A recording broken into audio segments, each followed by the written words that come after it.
Esse é o Allegiant Stadium, o estádio do Flamengo.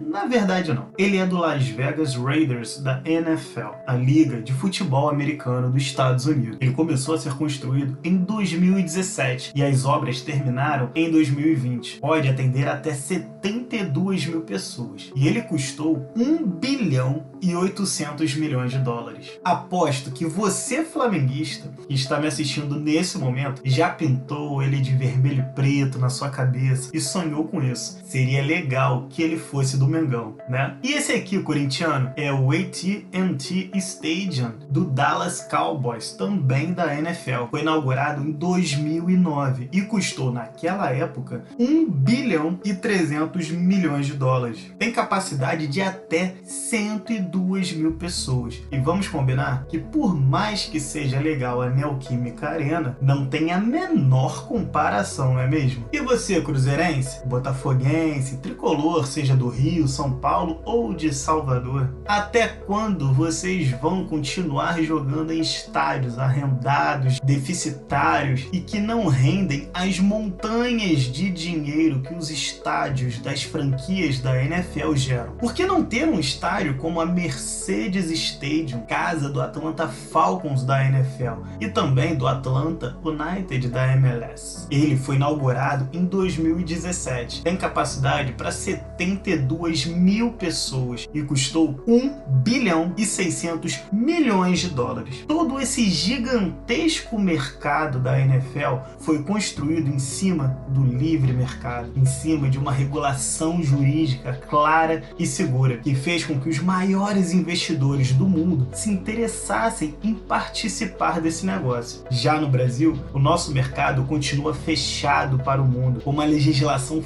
frágil, confusa, com 1000 brechas que afastam o capital de investidores profissionais, sejam eles nacionais ou estrangeiros. E os nossos clubes continuam reféns das máfias dos cartolas. Cada clube refém de uma meia dúzia de famílias que não deixam os clubes e o mercado se desenvolverem há mais de 100 anos. Bom, eu poderia passar esse vídeo inteiro te mostrando arenas das franquias da NFL que estão em outros patamares muito superiores, até mesmo quando em comparação aos melhores estádios de futebol dos grandes clubes europeus, como por exemplo o Santiago Bernabéu na Espanha, o Wembley na Inglaterra ou o San Siro na Itália. Não chegam nem aos pés em termos de custo, estrutura e potencial de geração de receitas quando comparada às arenas da NFL. O mais incrível é ver como uma liga disputada apenas em um país consegue movimentar muito mais dinheiro do que a soma de diversas das maiores ligas do esporte mais popular do mundo, o futebol. Vejam esse exemplo. Em 2011, 3 emissoras americanas concordaram em pagar à NFL um valor de 39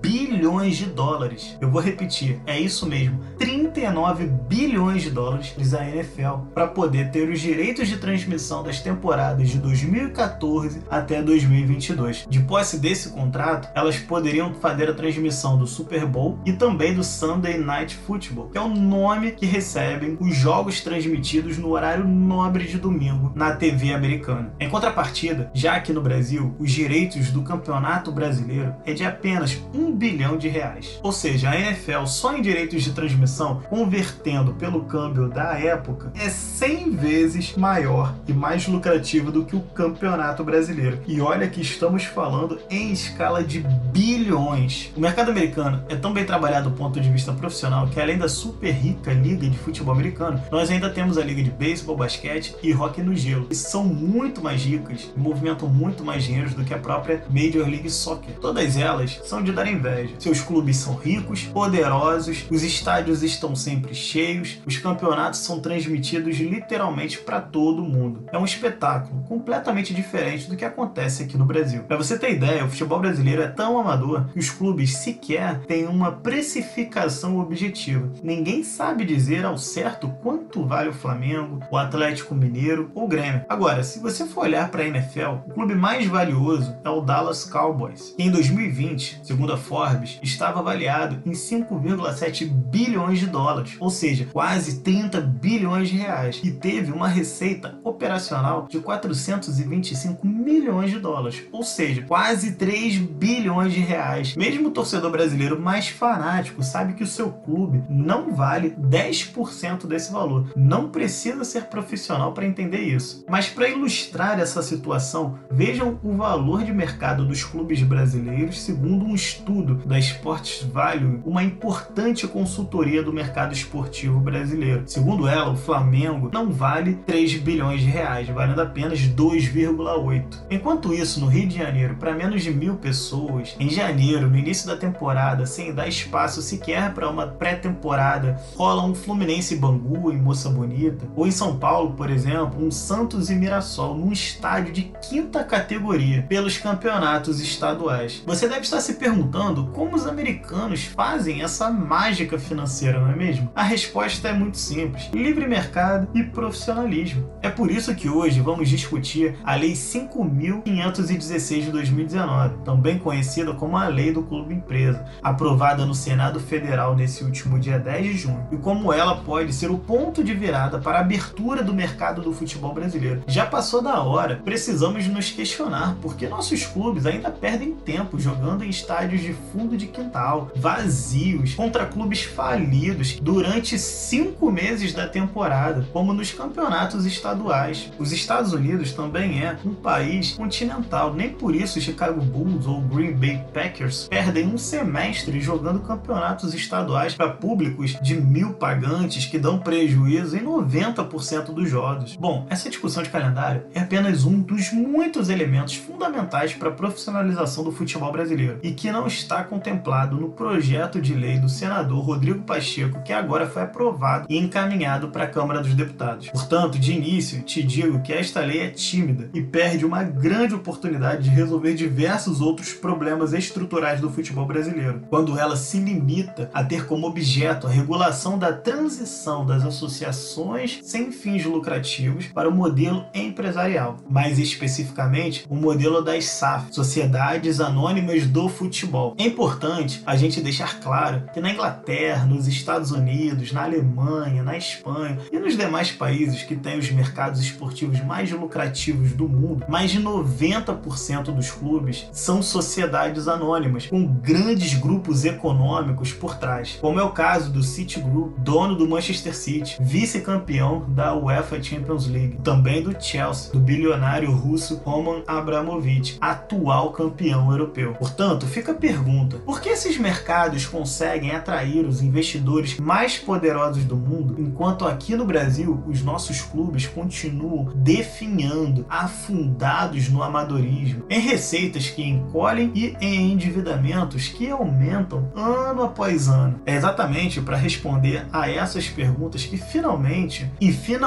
permitir que o mercado se abra para o mundo e esse projeto de lei nasceu. Certamente, muita coisa precisa mudar. É a criação de um marco regulatório do futebol que dê segurança jurídica para que grandes grupos econômicos possam aportar bilionários investimentos aqui no Brasil, e é sobre isso que trata o projeto de lei do Clube Empresa, e simplificando bem, vai permitir que os clubes, caso desejem, possam vender ou arrendar os seus departamentos de futebol para o mercado. Não precisamos ir muito longe. Olha para a estrutura do futebol mexicano, por exemplo. Eu vou te mostrar uma realidade. Esse daqui é o estádio do Toluca do México. Por que um clube como o Toluca consegue ter um estádio tão maravilhoso e um grande clube brasileiro como o Fluminense sequer estádio tem? Agora olhem esse estádio dos Chivas. Por que vale mais a pena para os grandes investidores enterrarem dinheiro no México, mas não vale a pena vir para o Brasil, investir no Botafogo, no Bahia, no Atlético Mineiro? Vejam que mesmo o modesto México, que tem uma economia muito menor do que a americana, ou a inglesa, ou ainda a alemã, tem um futebol muito mais profissionalizado e está há anos-luz à frente do Brasil, do ponto de vista do modelo profissional de fazer futebol. É importante que se diga uma realidade: apenas transformar um clube em empresa não resolve nada automaticamente. Se essa mudança não vier acompanhada com a profissionalização das práticas de gestão, os clubes apenas irão correndo para o caminho da falência. Portanto, tudo isso precisa ser feito com muita responsabilidade. A realidade é que existe muito interesse de entrar no futebol, mas não conseguem por conta do risco que existe, por conta do ambiente apodrecido do futebol nacional. Esse projeto de lei vai definir novas regras trabalhistas, tributárias, de transferência de atletas, de formas de trazer o dinheiro para dentro dos clubes, como lançamento do seu clube em bolsa de valores por meio da abertura de capital e uma série de mecanismos que a nova lei está trazendo. Os clubes brasileiros estão afundados em dívidas astronômicas. A maior parte deles tem receitas cada vez menores e as dívidas crescem incontrolavelmente. O futuro disso é um só: o fim de grandes e valiosas marcas, paixões de dezenas de milhões de brasileiros. É fundamental olharmos para as grandes ligas do mundo, entendermos como elas funcionam do ponto de vista regulatório e trazer essas soluções para esse debate. Agora, me conta aqui nos comentários o que você está achando disso tudo. O que você acha de transformar o seu clube numa empresa? Será que o seu clube atrairia grandes investidores internacionais? E para você que ficou até o final, eu peço que se inscreva no canal. A sua inscrição nesse momento é muito importante. E hoje, especialmente, eu vou te pedir para que você dê um pulinho lá no Facebook e no nosso Instagram também. Siga o nosso perfil. Ajude a fortalecer esse movimento. Um grande abraço e até o próximo.